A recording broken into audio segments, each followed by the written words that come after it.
west side of the site. So we're looking at what kind of opportunities that presents itself, but we'll be able to enter the site from a good 3 or 4 different directions. An important thing about the development of the site, frankly, is one of the things that Sioux Falls is really known for. That's the existing bike trail. If you do a lot of visitor surveys, there's always discussions about our parks and recreations within our community and the original 27-mile loop. Of course, that's indicated in the red. That took a lot of vision to accommodate starting in the mid-1970s.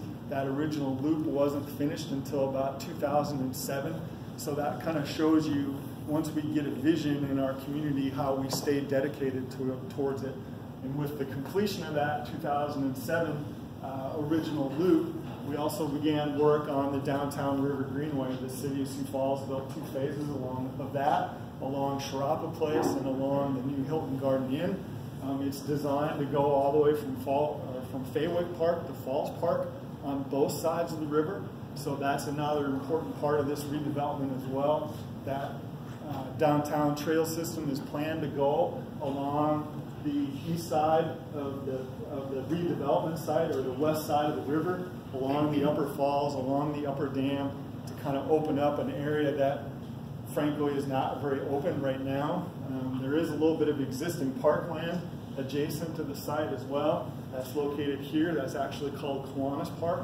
Most people don't know that that exists. And it's actually accessible, but because it's surrounded by Sioux Steel, it's obviously currently not used very much. So that park will get incorporated into this development and into the Greenway, much like Sharapa Place and the Hilton Garden Inn. We see those lines being blurred between public and private, so that it feels like one joint space, if you will, and not putting up fences between separate uses. And much like if you use Raven as an example, and their new amphitheater that they built, that's all private. They built it with their own funds, but whenever there's something public going on, they open up that land for public use, like Downtown Riverfest and those sorts of things. So we see those kind of opportunities happening here as well. Now, there are a few important things to consider besides access is obviously parking. With the construction of the Levitt Shell, parking will be at a premium downtown. We want to make sure that we begin to accommodate that in our plans in conjunction with what the city is already planning to do. We want to make sure that, because of the Levitt Shell there indicated in the brown, we want to make sure that the redevelopment of the Sioux Steel site doesn't hinder it in any kind of negative way, and vice versa. Again, we want those borders to be more transparent, to be able to move people and cars through either site and not have it look like the Levitt's its own little thing, the Sioux Steel property is its own little thing, Raven's its own little thing, Harvester Building its own little thing. We want it to work all together as kind of one cohesive neighborhood, and that's where all those pathways and trails and landscape become really important for tying all those together. Right now, there is no plan for construction time frame for the Greenway, but typically how the city's approached it, as redevelopment projects happen, they work in tandem with the redevelopment agency to see what can be done, at least from a planning point of view, to be able to accommodate things into the future. So one of the things you see on the walls is what we call visual dialogue. Those are just different design images that we like to have people give their input on. There's a series of stickers that you can get from us if you haven't gotten already. You can put stickers on images you like. What that does is that helps us kind of gravitate towards certain things that the public thinks are important, whether that's walkway connections or gathering areas, plaza areas, certain architectural uses. Obviously, we live in South Dakota. We know that the outdoors is not always beautiful for 12 months a year. It's mostly really nice for 10 months. And so we got to find somewhere to hide for 2 of those months. But that's what those boards are, and we would appreciate your feedback on those. There's also the survey. This is a very important vehicle for us because it allows, if you're uncomfortable talking in front of a bunch of people like this gives you a chance for us to hear your voice, to put down your thoughts. It's available online. We have paper copies. We have printed copies of the link. And if you need me to email you, we'd be happy to email you and get that information to you. But your feedback is crucial to us to help to begin programming what this could be. last thing is we have a sign-in list. If you haven't put your name on it already, we'd appreciate it if you do, because as we move down into the future, and if you want to be contacted again or come to other types of meetings where we can get your feedback, that's important for us. The survey has a question on it. If you want to be contacted in the future, that continual feedback once we begin to move down the road is also important to us. So that's kind of my spiel right now. We'd be happy if anybody's got any questions between Scott and I, we'd be happy to answer them now. And then we'll also move into the open house portion when we're done with questions. Got a question? So do you plan on doing leasehold arrangements with anybody that wants to say build a structure and you agree that that's what you guys should do? Are you just going to lease the land to that person, or just be strictly in charge of the development yourself? I think our look at this is that we would take on kind of a master planning role over the top of it. Those individual parcels that based on lease through a phased development can be handled in a multiple different ways right now. I think the desires of the family are to keep that in the family and in the entity. So I don't think anyone's decided whether it's a lease or a buy or anything like that, but I think generally we're talking about holding onto the ground. And then from that master development vision, all the rest of it would happen. We're not going to be responsible for that. We're manufacturers. We've got to get on with manufacturing. So, but we'd like to see you participate in the vision and be a part of that, and try to establish something that we think is a long-lasting legacy for the family and for the community, you know, for the next 50 to 75 years. Does that answer your question? Yeah, I was assuming that you didn't want to get... Yeah, I can't get too far in the weeds on that yet. It's just really too early in the process. But I'm sure we'll look, to answer it maybe another way, you know, from that balanced perspective, we have to look at density and we have to look at partnership and symbiotic relationship with the city, right? So we have to be able to offer the right thing, but still be able to see the density that is able to pay for that property and be able to make sure that it gets to a stabilization rate that is, you know, the highest and best use of that land for the city and for the family. You know, from a market point of view, just to add on to that, the other thing about these open houses and public feedback is it brings up other opportunities as well. So we want to see what kind of partnerships are out there and what kind of things people are thinking. So it's just important to start those conversations. You had mentioned phasing out the project. Do you have any sense of a timeline of how quickly you'd like to see the development? Yeah, I'd like to take that one. I think from our standpoint, you know, you see, can we go back to one of the slides where the overview there? Do we have one that's pretty big? You know, in this case, it's hard to see, but the main structure is right here.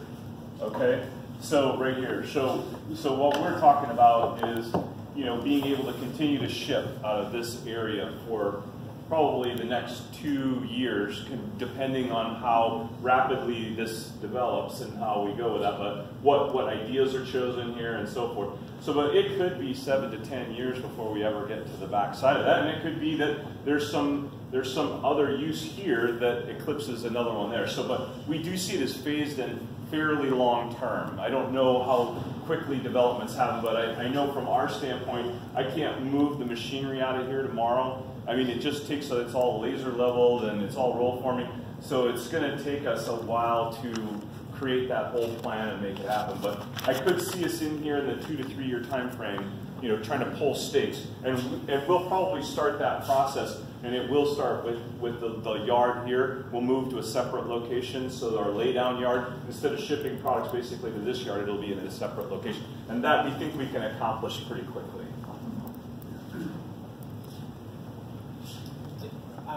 Do you expect there to be a lot of work that needs to be done to the site itself before development can happen, like soil remediation or anything like that? We can talk about that. So, you know, all land downtown is usually not the greatest environmentally, just because of the coal gasification plant that used to exist at Faywood Park. A lot of its byproducts were kind of dumped all along the river during construction of the River Greenway. It's just kind of a hit or miss where you can find it.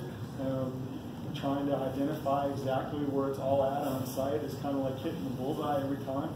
So there's a fair amount of environmental due diligence that we'll do, and we're what's called a phase 1 assessment right now. That's essentially pulling all the historical records and doing a little bit of analysis about what we'll potentially think that is there, and then move on to phase 2 and starting to deal with some of those things. I would imagine that if it's a conventional site, there'll be some stuff there. There's also an old quarry that was on this site originally.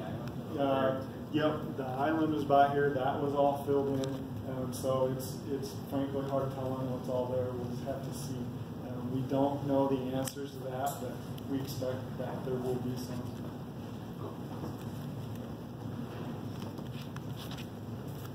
Any other questions? Is there part of the Sioux Steel history that the family would like to see remain on the site? I'll go second to that. Sure. Yes, I think there is, but actually, it's actually come from comments from the public. Her question is about, is there any history that we'd like to remain on the site? And a lot of people talk about the big receiving building, which is right in the middle here, and the Sioux Steel sign. And in fact, at one point, a couple wanted to get married on that sign, so I actually got a fork truck and we lifted them up on the top. They got on, they got all their pictures taken and everything. So there's a fascination on the sign. I stare at that sign all the time, so I don't have the same fascination, but I know people do, and it's great. So, but I have been to other cities that have like the Gold Medal Flower Building and different districts that they've created from industrial sites like this. And if we feel, and I hear a lot of feedback about that, if we feel like that's possible and we can do it, then we'll turn it over to John to create those impossible situations. But he has put in those pictures, pictures of open spaces like that could be possibilities. And I would add to that too, it's been very clear since we've started working with Sioux Steel and the Rising family that they're very committed to the place where their business has been, and that's eastern South Dakota. They want this development to be reflective of that agricultural heritage. And just based on its location near Falls Park, near its location by the farmer's market, the Stockyards Egg Experience Barn, and all those facilities, it's a really nice tie-in to help continue that theme. Not that a lot of us who live in the city anymore are growers, but most of us probably came from families of growers. So acknowledging that history, I think, is going to be a really key part of this redevelopment. I think I'll add one more point to that, and that is that as South Dakotans, we look at this side of the state, and when we talk to people who come here, we say, well, hey, they're in Sioux Falls, so what do you do? You go, hey, have you seen the falls? Well, we've built on the falls down here and improved it to such an extent that we haven't allowed the interaction to happen on the upper falls part of it. So that's really going to be, I think, super important to be able to make sure that we're able to get that feeling and that direct contact with that. And I think we're saying, well, how do we elevate that experience? We've all been to cities that have that edginess about them, that we feel the vibe, and I think that's what we want for our city as well. And I think that's what we're looking for here, is to be able to elevate our ability to see ourselves as South Dakotans, but also metropolitan in the same vein, and be able to elevate our whole standard of living by creating a super site here that I think is going to be fantastic. And the upper falls, they're completely different than the lower falls if you've ever spent any time looking at them. And because they're harder to access, most people don't realize that. So obviously its adjacency to the Sioux Steel site, that's going to be a key factor to hone in on as well for people to be able to experience that. I've never really been that shy. Did we pick a good place to have a meeting? Is this all right? Coming here, appreciate it. We have a lot of mayoral candidates here, a lot of city council candidates, people that are going to be potentially involved in deciding the future, not just of the Sioux Steel site, but of the railroad redevelopment area as well. We got to get our convention center built downtown. We made a mistake 25 years ago, whatever it was, putting it out there. We need to get the baseball stadium moved downtown.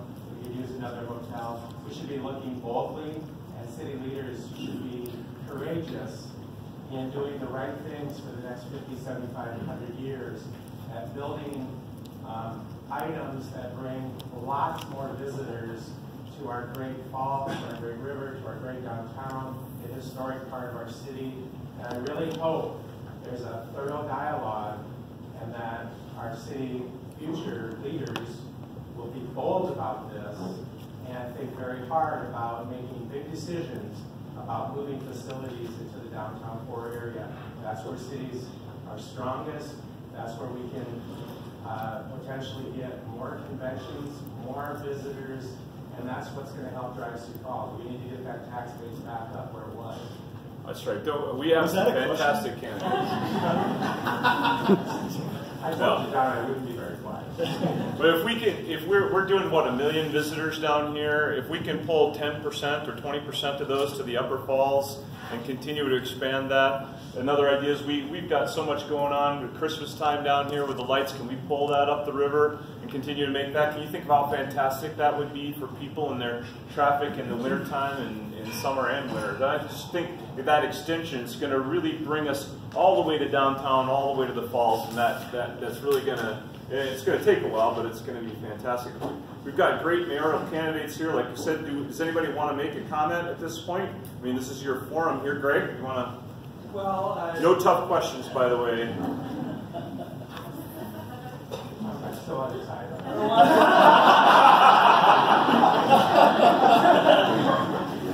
So recently in the downtown Sioux Falls downtown forum, which was just a short time ago, I did propose starting a review of cost analysis of moving the ball back down there. And that's where it starts, with the cost analysis. The convention center, the event center. Clearly on record as a guy who fought to bring the event center down here. That ship has sailed. But the convention center is a new opportunity that does have a discussion point.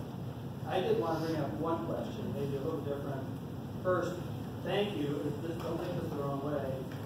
Thank you for moving. That's the nicest thing anyone said. But on the other side, the question for the Horizon family is, we need Sioux Steel to stay in Sioux Falls.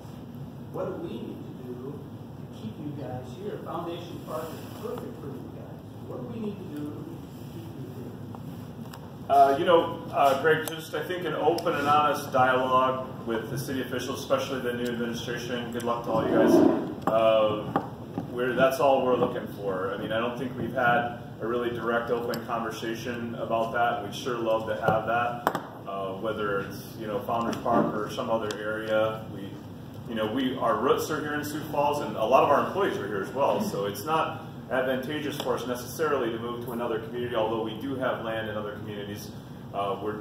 We'd like to consider that as an option, definitely. So all it takes is just honest and open communication with the next administration, and I think that's a win-win for both of us. Paul?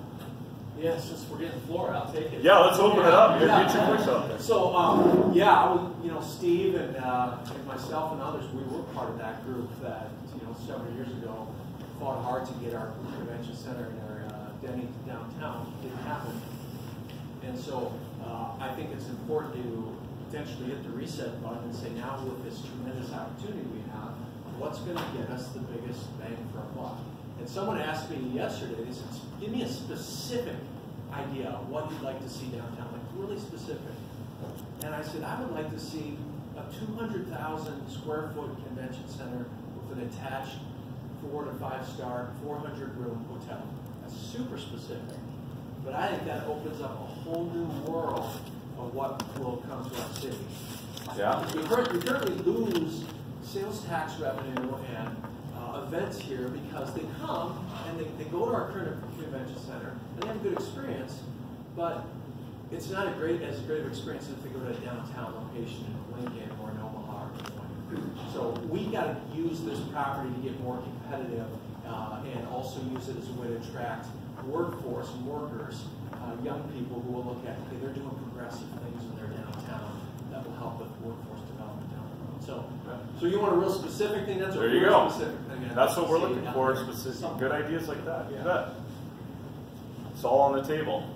Thank you. Any other candidates here that want to chime in? Well, I'm a candidate, city council. Okay, all right. Mayor's only. Mayor's only, no. But to reiterate what Steve was saying, I think the big vision, and I've been hearing and listening, but the River Greenway and turning our city back towards the river is an opportunity for the next 100 years, and to make sure it's a place where visitors and our community can come and enjoy the river, making sure there's access points along there and being able to really enjoy it. I love the idea of some of these larger events like a baseball stadium and how we integrate that creatively with micro-housing or other densities, even integrating it really kind of uniquely and smartly to make it kind of a magical place. And of course, I love tying into history, so I think all of those good concepts going on here. Thank you. Great, you bet, yeah. Joe? Not a mayoral candidate yet, I guess, but I mean, you're going to be a late runner.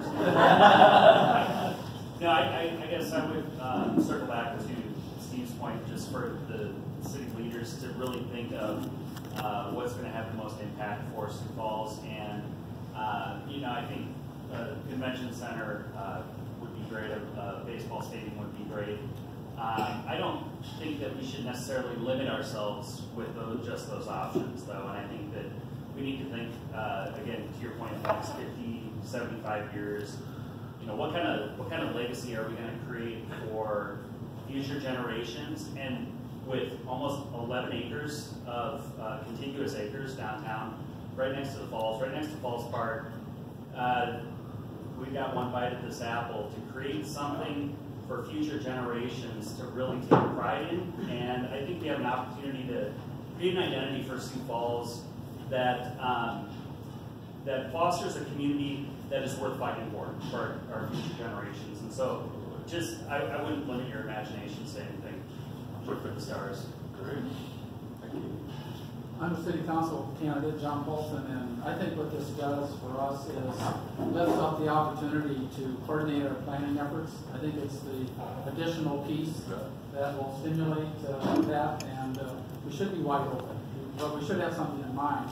And I think increasing Sioux Falls' ability to be a destination for recreation, for athletics, for entertainment, for conventions, you know, are all part of that equation. And this is the 1 + 1 = 3 potential that I think we all wanted, and it's great that you're providing the opportunity for that to be the case. Yeah, great, thank you. I think you're doing two things right so far. One of them is engaging the public. I think that is fantastic.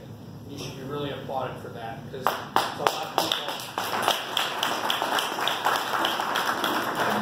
a lot of times, you know, you're a big company. You didn't have to come to us and ask us what we wanted. You could have just done whatever you wanted to. I think the second thing you're doing right is incremental. Don't rush this. I get so upset when I see downtown where they just bulldoze an entire site and they put up one big structure. You're not thinking, you're not taking your time, you're not planning. So I really like that part of it. 10 years, who cares? 15 years, let's do it right. You know, let's do it incremental. The third thing would be my suggestion is make it truly mixed use, the whole thing. Make it everything you possibly can make it, not just a baseball stadium or not just a hotel. I envision making it a very walkable park-like feel on the whole area. Yeah, keeping one of the warehouses for a community center, a market, partially a convention center, a smaller hotel, and then more one-bedroom or studio residential downtown. And I think that's really missing downtown. And make it truly a mixed use, almost its own little neighborhood. And I think that would be really neat. And I think that's what we're trying to achieve here by including the neighbors, the neighborhood, the Jones, the Lloyd developments, and things like that to be able to help create exactly, you know, something like you're talking about there. But mixed use, definitely positive, very, very positive. Okay, if there's no other questions, we'll just kind of break back into the open house. Anybody who wants to stay and talk over any of these plans will be here. We really appreciate everyone coming, so thank you so much.